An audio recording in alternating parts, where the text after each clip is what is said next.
Bonjour tout le monde, bienvenue dans cette vidéo dans laquelle nous allons parler de la neutralité suisse, qui est un élément important de l'identité de la Suisse, de ce pays, et nous demander à la fois pourquoi la Suisse est-elle neutre, depuis quand la Suisse est-elle neutre, et quelle forme prend cette neutralité. Il faut voir qu'en effet la Suisse n'a pas toujours été neutre, elle a pu participer à des guerres, à des conflits, et de nombreux Suisses prenaient part aux conflits en tant que mercenaires, puisque le pays était un important fournisseur de mercenaires en Europe. Et là, on trouve du coup une des origines de cette neutralité à l'époque moderne, c'est que en tant que fournisseur de mercenaires, elle est là où ces citoyens allaient se battre là où ils étaient payés. Et du coup, elle ne s'inscrivait pas dans des systèmes d'alliance. Alors, il y a pu en avoir.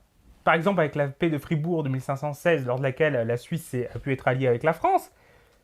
Mais c'est resté des exceptions, et dans l'ensemble, la Suisse était extérieure aux grandes alliances parce que c'était un pays de mercenaires. Comme beaucoup de pays de montagne dans l'histoire ont été des pays de mercenaires. Par exemple, dans l'Antiquité, beaucoup de mercenaires venaient des montagnes. Bref, mais ça, c'est une autre histoire. Quoi qu'il en soit, alors là, on trouve du coup une des origines, c'est quelque chose qu'on reproche encore à la Suisse aujourd'hui, c'est qu'elle va là où l'argent est. Et par exemple, c'est ce qui est reproché par rapport à l'attitude suisse durant la Seconde Guerre mondiale, sujet qu'on va assez peu évoquer aujourd'hui, puisqu'il y aura une vidéo spécifique sur le sujet, sur l'attitude de la Suisse durant la Seconde Guerre mondiale et son rapport à l'or et à l'argent de l'Allemagne durant cette période. Mais c'est vrai que c'est un élément qui a joué. Mais ce n'est pas le seul. Il y a une autre chose qui a joué dans la neutralité suisse à cette époque, à une époque où les conflits étaient de plus en plus liés à des raisons religieuses. Pas que, mais il y avait quand même une grande période de conflits religieux, les guerres de religion entre les protestants et les catholiques. Or, la Suisse est un pays où, en tout cas une confédération, où les différents cantons qui la composaient étaient de religions différentes. Il y avait des cantons catholiques, des cantons protestants, et la confédération n'a pas souhaité prendre position dans ce conflit. Et donc forcément, rester neutre était une bonne manière de ne pas importer le conflit dans son pays et de diviser la confédération. Et donc la neutralité était un élément d'unité du pays. C'était la seule position qui évitait la division, et ce sera le cas par la suite, notamment dans les guerres franco-allemandes qui ont émaillé le 19e et 20e siècle, puisque la Suisse avait des cantons plutôt proches de la France et d'autres plutôt proches de l'Allemagne. Et donc forcément, c'était plus simple de là aussi d'être neutre et de ne pas prendre position entre ces deux pays. Et donc, notamment, la guerre de 30 ans au XVIIe siècle, du coup, au début du XVIIe siècle, la Suisse ne va pas prendre part à la guerre de 30 ans, qui est du coup une guerre de religion qui oppose du coup protestants et catholiques, globalement, même si c'est plus compliqué que ça, puisque la France va prendre le parti d'État protestant dans ce conflit, et donc alors que c'est un pays catholique. Mais voilà, pour résumer, quand même, l'aspect religieux était un élément très important dans ce conflit, et donc la Suisse n'y s'est pas impliquée. Et le traité qui met fin à cette guerre en 1648 aussi reconnaît à la Suisse son indépendance et le fait qu'elle n'ait pas à s'impliquer dans ces conflits, même s'il n'y a là rien de permanent. Et si la Suisse n'était pas impliquée militairement dans le conflit, elle avait quand même commercé avec les différents protagonistes, notamment par de l'échange d'armes. Donc c'était une neutralité, mais elle en avait quand même tiré des profits importants. Donc là aussi, on retrouve quelque chose qu'on va retrouver par la suite dans l'histoire suisse sur ce plan-là. Par la suite, une nouvelle fois, elle va aussi décider de ne pas s'impliquer dans les différents conflits qui vont suivre, même si pendant la Révolution française, elle va prendre part comme moment à la guerre. Notamment, du coup, en 1798, elle est envahie par les armées françaises et devient donc une république helvétique qui soutient du coup la France dans ces différents conflits et participe ainsi aux campagnes napoléoniennes.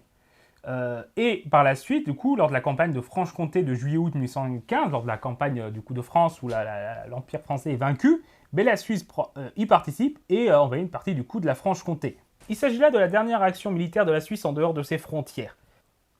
Puisqu'en effet, après il y a le congrès de Vienne de 1815, lors duquel la neutralité perpétuelle de la Suisse est reconnue par les différentes puissances signataires, tout en lui garantissant l'intégrité et l'inviolabilité de son territoire. Donc là, l'acte du congrès de Vienne est vraiment le moment où il y a une reconnaissance formelle et pérenne de la neutralité suisse, venant du coup confirmer une tradition qui s'était mise en place progressivement, et la Suisse du coup depuis est neutre dans les différents conflits. Cela ne signifie pas pour autant que la Suisse est totalement non militarisée et qu'elle ne prend pas part à la géopolitique de l'Europe de ce moment-là. Elle continue de fournir des mercenaires et elle va intégrer la Sainte Alliance en 1817. Donc elle s'intègre quand même dans un système d'alliance, même si cela n'implique pas de participation militaire. Pour ce qui est du mercenariat, celui-ci va continuer jusqu'en 1927, date où la Suisse, la Confédération suisse, le condamne officiellement. Ce qui fait que pendant la Première Guerre mondiale, le mercenariat existait. Et il y aura 6000 Suisses qui vont prendre part au combat. Et durant ce conflit, plusieurs officiers et responsables cadres de l'armée suisse vont être partisans d'une intervention militaire de la Suisse aux côtés de l'Allemagne. Donc ils se sont proches parce que ils sont plutôt des germaniques. Mais la population est divisée sur le sujet, puisqu'une partie de la population est plutôt pro-française.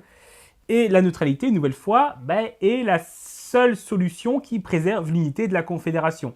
Et donc, il y aura des mercenaires, il y aura du commerce, mais pas d'implication militaire officielle de l'État suisse. Bon, après, la neutralité est également confirmée plusieurs fois durant cette période. Ainsi, en 1848, la neutralité est intégrée à la nouvelle constitution. C'est maintenant un élément fondamental du pays dans sa constitution, et c'est confirmé en 1874 et 1999. Donc c'est vraiment quelque chose qui dure dans l'histoire suisse et qui est gravé dans la pierre. Cela n'empêche pas quelques tensions diplomatiques. Par exemple avec la France, lorsque la Suisse va tenter d'annexer une partie de la Savoie en 1861, puis en 1871 lors de la défaite de la France face à la Prusse et les États germaniques, mais sans que ça ne débouche sur des conflits.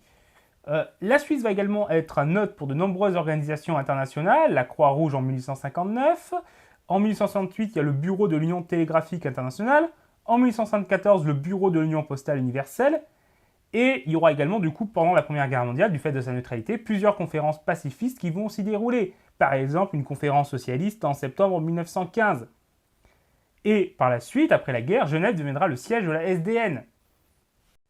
Et dans le cadre de la SDN, la Suisse acceptait de participer à des sanctions économiques, globalement jusqu'en 1938, lorsque cette Société des Nations a montré ses limites face aux différents conflits qui montaient en Europe, face à la montée de l'extrême droite et de son agressivité, en Allemagne, en Italie, en Espagne, le Japon également.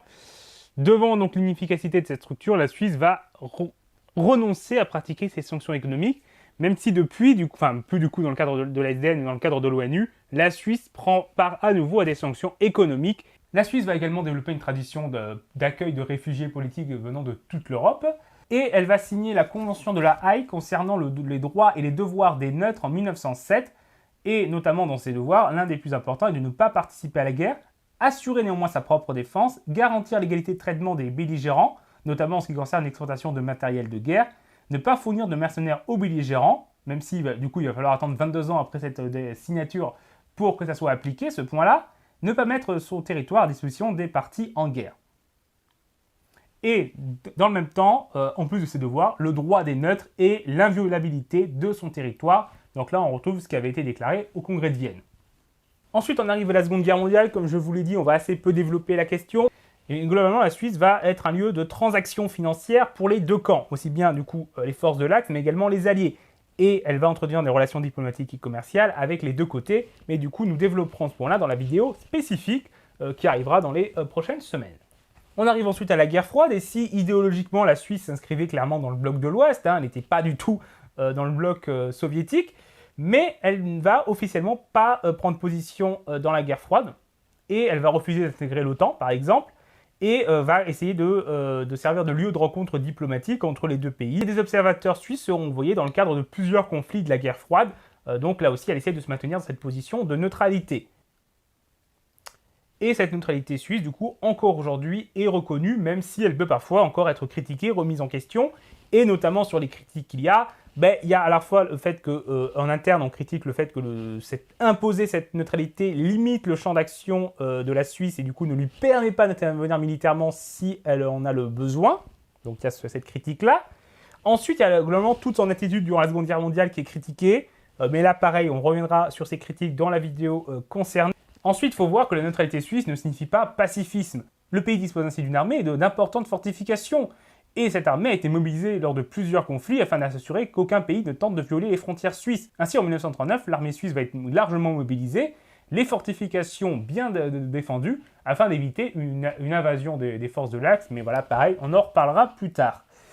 Donc, en fait, l'armée suisse sert à tenter de garantir le respect de la neutralité. Elle accepte cependant de participer à des opérations de maintien de la paix, mais uniquement dans le cadre d'accords internationaux et avec l'accord des pays concernés. Donc c'est quand même très limité, et la neutralité reste donc un élément important de l'identité suisse. Il y a également plusieurs autres pays qui se revendiquent de la neutralité, par exemple l'Autriche, la Suède, l'Irlande, qui en sont des exemples. Donc voilà, c'est terminé pour cette vidéo. J'espère qu'elle vous a intéressé et que vous avez appris des choses. Si c'est le cas, n'hésitez pas à l'aimer, à la commenter et à la partager. Et n'hésitez pas également à vous abonner pour ne pas rater nos prochaines vidéos. Au revoir tout le monde. Salut Suki. Oui, je tourne.